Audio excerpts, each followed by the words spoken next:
Everything that once felt stable begins to fall out of rhythm. Plans no longer move in the direction you expected. What you believed was certain suddenly becomes unpredictable. The sense of control slowly slips away, and you realize you are no longer standing on solid ground like before. You've grown used to relying on what can be predicted, clear schedules, expected outcomes.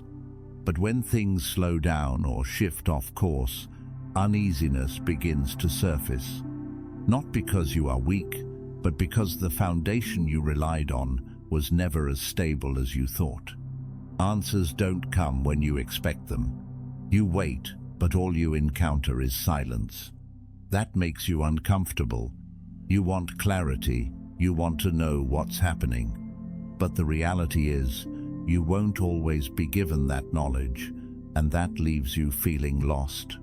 When plans fall apart, you don't just lose direction. You also lose the sense of security that came with it.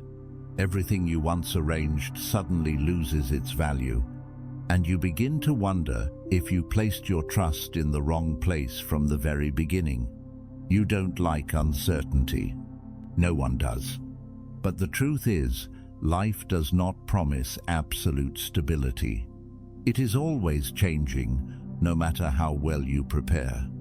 And when that happens, you are forced to face what you are truly standing on. The Bible does not deny the changing nature of the world, but it makes one thing clear: there is one who does not change. When everything around you is shaking, that truth becomes more important than ever, because at least there is still one point untouched by circumstances. You may not feel that right away, because you've been used to trusting what can be seen and measured. But when those things collapse, you begin to recognize their limits. And that is when you have the opportunity to reconsider where you place your trust. Uncertainty is not always the enemy. It feels uncomfortable because it takes away what is familiar, but it is also separating you from the things you have been holding on to too tightly, even though they were never strong enough to hold you steady for long. You haven't lost everything. You are only losing the illusion that you can control everything. That is not easy to accept, but if you face it honestly, you will see you never had as much control as you thought. When everything shakes, the first instinct is to hold on, to fix, to pull everything back to the way it was. But that is not always necessary. Some things need to collapse so you won't keep building your life on the wrong foundation. You don't need to understand every reason right now. You don't need to explain everything that is happening. What you need is to realize that the certainty you are searching for may not be found in circumstances, but in something that is not changed by them. True stability does not come from everything going according to plan. It comes from remaining steady even when the plan fails. And that does not depend on your ability, but on where you place your trust.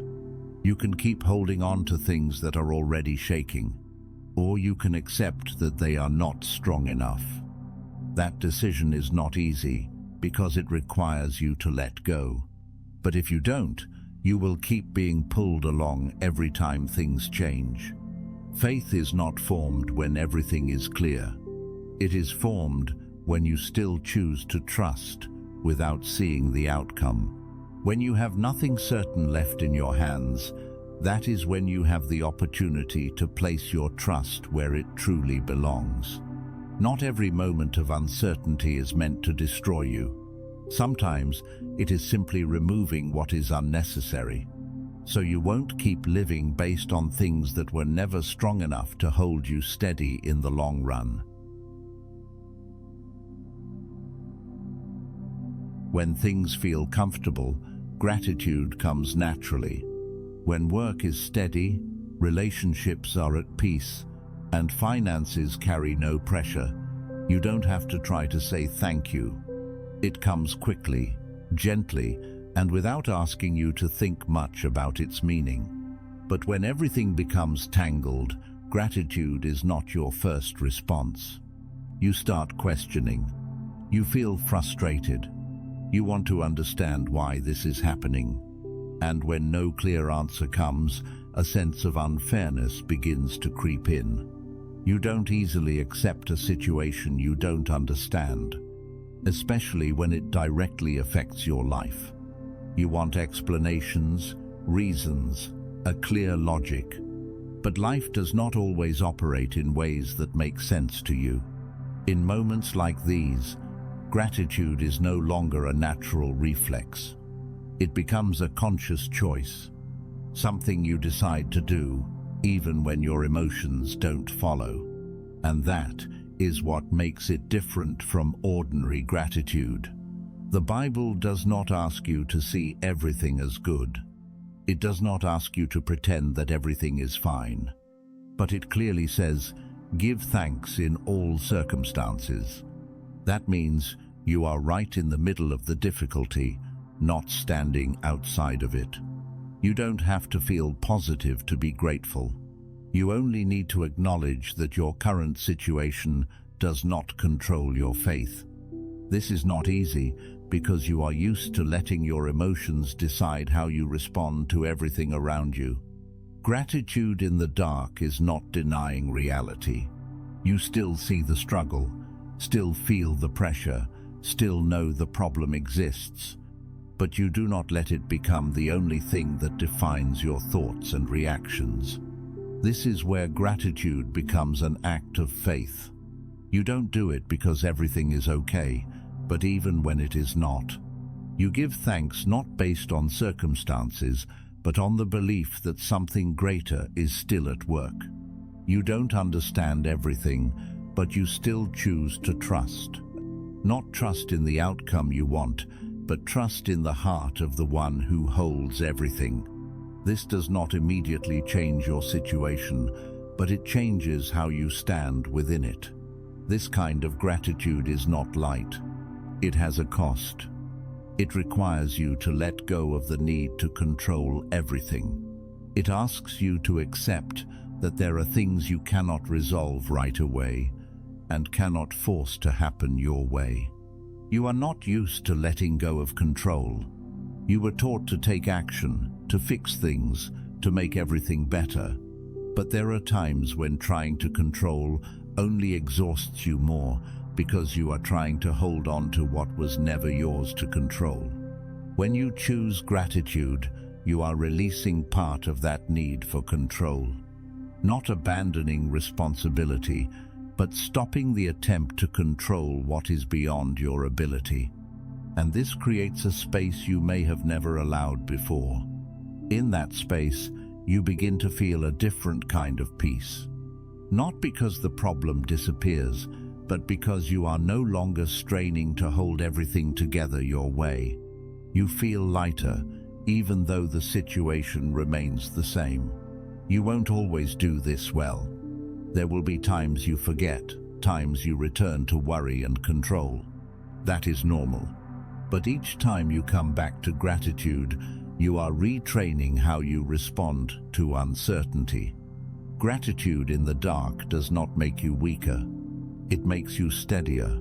Not because you understand more, but because you no longer depend on understanding everything in order to keep moving forward. You often wait for answers to feel at ease. When things are clear, you can finally breathe a little easier. But the reality is, there are seasons when you receive no explanation at all, and the waiting stretches far longer than you expected. You think that if you could just understand what is happening, you would be okay. But many times, even when you have answers, you still don't feel at peace. Because what you truly need is not just information, but something more stable than your emotions. The absence of answers makes you feel lost. You begin to guess, to imagine, to draw your own conclusions. But the more you try to understand, the more confused you become. Because there are things beyond your ability to analyze, no matter how hard you try. The Bible does not tell you to understand everything. It tells you to trust, even when you do not understand. This goes against the way you are used to thinking because you want clear logic before placing your trust.